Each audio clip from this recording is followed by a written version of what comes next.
అప్పులపై చర్చకు సిద్ధమా అని సవాలు విసిరిన మంత్రి జూపల్లి కృష్ణారావు తోకముడిచారు. జూపల్లి సవాలు స్వీకరించి చర్చకు వచ్చినటువంటి హరీష్ రావును పోలీసులతో అరెస్ట్ చేయించారు. కంచన్బాగ్ పోలీస్ స్టేషన్కు తరలించారు. అలాగే హరీష్ రావుతో పాటు ఆర్ఎస్ ప్రవీణ్ కుమార్, అలాగే శ్రీనివాస్ గౌడ్ కూడా ఉన్నారు. బీఆర్ఎస్ నాయకులు కూడా ఉన్నారు. ఇదే అంశంపై స్పందించేందుకు మనతో పాటు బీఆర్ఎస్ నేత చిరుమల రాకేష్ గారు ఉన్నారు. చిరుమల రాకేష్ గారు, సో ఎలా చూస్తారు? ఇటు మాజీ మంత్రి హరీష్ రావు గారిని, అలాగే ఆర్ఎస్పీ గారిని, వీళ్ళందరినీ కూడా కంచన్బాగ్ పోలీస్ స్టేషన్కు అక్రమంగా తరలించారు. మీడియా మీద కూడా అత్యుత్సాహం ప్రదర్శిస్తున్నారు పోలీసులు. ఓవరాల్గా దీనికి సంబంధించి మీరేం చెప్తారు? అసలు ఛాలెంజ్ చేసింది కాంగ్రెస్ పార్టీ వాళ్ళు, వాళ్ళు అవినీతి చేసింది కాంగ్రెస్ పార్టీ వాళ్ళు, ఇవన్నీ బయట పెట్టింది బీఆర్ఎస్ పార్టీ. ఎప్పుడైతే బీఆర్ఎస్ పార్టీ వాళ్ళ అవినీతి అక్రమాలన్నీ బయట పెడుతుందో, బయట పెడితే ప్రజల మధ్య ముఖం చెల్లక ఏదో డ్రామా చేద్దామని వచ్చారు. వెంటనే మేము సిద్ధమైనాం, బీఆర్ఎస్ పార్టీ సిద్ధమైంది. హరీష్ రావు గారి నేతృత్వంలో, కేటీఆర్ గారి నేతృత్వంలో. అమరవీరుల స్థూపం దగ్గర రమ్మంటే హరీష్ రావు గారు బయలుదేరారు. అదేవిధంగా కేటీఆర్ గారు భవన్లో ఉండి జూపల్లి గారిని ఛాలెంజ్ చేయడం జరిగింది. ఇద్దరికిద్దరు, జూపల్లి గారితో సహా 4 మంత్రులు, పొన్నము, హజారుద్దీన్, అల్లూరి లక్ష్మణ్ కుమార్, వీళ్ళందరూ భయంతో ఈరోజు హరీష్ రావు గారిని, అదేవిధంగా ఆర్ఎస్ ప్రవీణ్ కుమార్ గారిని, సంజయ్ గారిని, అందరినీ, మా నాయకులందరినీ కూడా అరెస్ట్ చేయడం జరిగింది. ప్రభుత్వం మీదే ఉంటది, ఛాలెంజ్ మీరే విసుస్తారు. ఛాలెంజ్కి వస్తామంటే సిద్ధమయ్యే వస్తే మీరు మళ్ళీ భయపడి దాక్కున్నది ఎవరు? మీరే దాక్కున్నారు ఈరోజు. అదే విధంగా నేను ఏమంటున్నా అంటే, మీరు ఛాలెంజ్ ఇచ్చింది మంత్రుల కంటే కంప్లీట్ గా ఆఫీసర్ల మీద కావచ్చు. అంటే సీఎం కు దీని గురించి సంబంధం లేదు.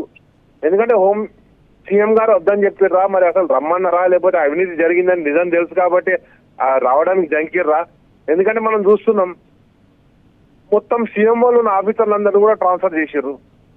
ఎందుకంటే ఈ అవినీతి అక్రమాలు అన్ని కూడా వాళ్ళకి తెలుసు అని చెప్పేసి ఎక్కడికక్కడ అధికారులను వేధిస్తుర్రు, ప్రజల్ని వేధిస్తుర్రు.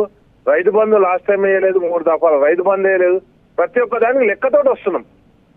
ఏ లెక్కను కూడా చెప్పనటువంటి పరిస్థితిలో ఒక దొంగదారిన, దొడ్డిదారిన పోలీసులను పంపించి, పోలీసులతో ఎంతో కాలం ఈ రాజ్యం కొనసాగదు.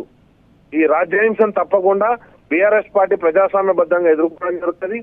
మేము వాళ్ళు విసిరిన ఛాలెంజ్ కి సమాధానం చెప్పడానికే బయలుదేరిన తప్పితే హరీష్ అన్న, లేకపోతే వాళ్ళు ఎప్పుడంటే అప్పుడు.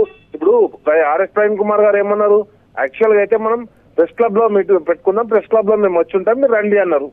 జూపల్లి గారు భవన్ కు వస్తా అన్నారు. అటు ప్రెస్ క్లబ్ కు రాలేదు, ఇటు తెలంగాణ భవన్ కు రాలేదు. రాకుండా నడి రోడ్డు మీద కూర్చొని డ్రామాలు చేసి ఈ రోజు ఏమైంది అంటే మళ్ళీ మమ్మల్ని అరెస్ట్ చేపించేసి వేధింపులకు గురి చేస్తారు. తప్పకుండా ప్రజలందరూ గమనించడం జరుగుతుంది. ఛాలెంజ్ విసిరినాం, వెనక్కపోమన్న వాళ్ళు మరి ఎందుకు అరెస్ట్ చేయించారు? దమ్ము ధైర్యం ఉంటే చర్చకు అక్కడనే కూర్చోరు, మేము రావడానికి సిద్ధంగా ఉన్నామని చెప్తున్నారు కదా. కాబట్టి ఎక్కడికక్కడ ప్రజాస్వామ్యాన్ని కొని చేస్తూ, ధనాన్ని లూటి చేస్తూ, ఎటు చూసినా కానీ అవినీతి కుంభకోణం. మొత్తానికి మొత్తం కూడా రాష్ట్రంలో ఓ దిక్కు సెల్ ఫోన్ల కుంభకోణం, ఇంకో దిక్కు ఇసుక కుంభకోణం, ఓ దిక్కు బొగ్గు కుంభకోణం, ఇంకో దిక్కు భూముల కుంభకోణం. లాస్ట్ కి వస్తే ముఖ్యమంత్రి ఎవరా అంటే డబుల్ రిజిస్ట్రేషన్ చేసే కాడికి వచ్చిండు. ఎస్బీఐ బ్యాంకు భూములను కూడా డబుల్ రిజిస్ట్రేషన్ చేసి దొంగతనాన్ని అమ్ముకుంటాడు. అంటే ఏ స్థితికి దిగజారిందో కాంగ్రెస్ పార్టీ, అదేవిధంగా కాంగ్రెస్ నాయకులు, ప్రజలందరూ కూడా గమనించడం జరుగుతుందండి. అయితే రాకేష్ గారు, అంటే సవాల్ విసిరింది కూడా వాళ్ళే, అలాగే సవాల్ను స్వీకరించి వాళ్ళ దగ్గరికి వస్తున్నప్పటికీ వాళ్ళని అక్రమంగా అరెస్టు చేసింది కూడా వాళ్ళే, చేపించున్నారు, అలాగే ఇబ్బంది పెడుతున్నారు. అంటే దీని అంతటికీ కారణం ఏంటి? అసలు ఉద్దేశం ఏంటి? ఇబ్బంది పెట్టాలనేనా, లేదంటే ఇంకేదైనా కారణం ఉండొచ్చా? వాళ్ళు ఒకటే, రామన్నకు, కేటీఆర్ గారికి కొంచెం హెల్త్ సిక్ ఉన్నాడు అండ్ నిన్న కూడా ముఖ్యమంత్రి గారికి ఛాలెంజ్ కి సమాధానంగా ప్రెస్ మీట్ పెట్టడం జరిగింది. నాకు ఇంకొక 1-2 డేస్ నాకు రెస్ట్ కావాలి, నాకు టైం పడుతుందని చెప్పారు. హరీష్ రావు గారు ఆల్రెడీ వాళ్ళ ప్రోగ్రామ్ షెడ్యూల్ రిలీజ్ చేశారు. వీళ్ళు ఎవరు అవైలబుల్ లేరు కదా, మేము వచ్చి ఏది ప్రెస్ మీట్ పెట్టి హంగామా చేద్దామని ఒక స్కెచ్ తోటి వచ్చారు వీళ్ళు. కానీ అదే తిప్పికొట్టడం జరిగింది. అదే విధంగా నేను ఏమంటున్నా అంటే, ఈ రోజు కూడా వాళ్ళు ఏదైతే వాళ్ళు అడిగినటువంటి ఛాలెంజ్ కావచ్చు, ఇవన్నీ కావచ్చు, వేటికైనా ఎక్కడైనా అసెంబ్లీలో పెడతా అంటే అసెంబ్లీకి సిద్ధంగా ఉన్నాం మనం. ఇక్కడ సిద్ధం లేకుండా పారిపోయింది వాళ్ళు.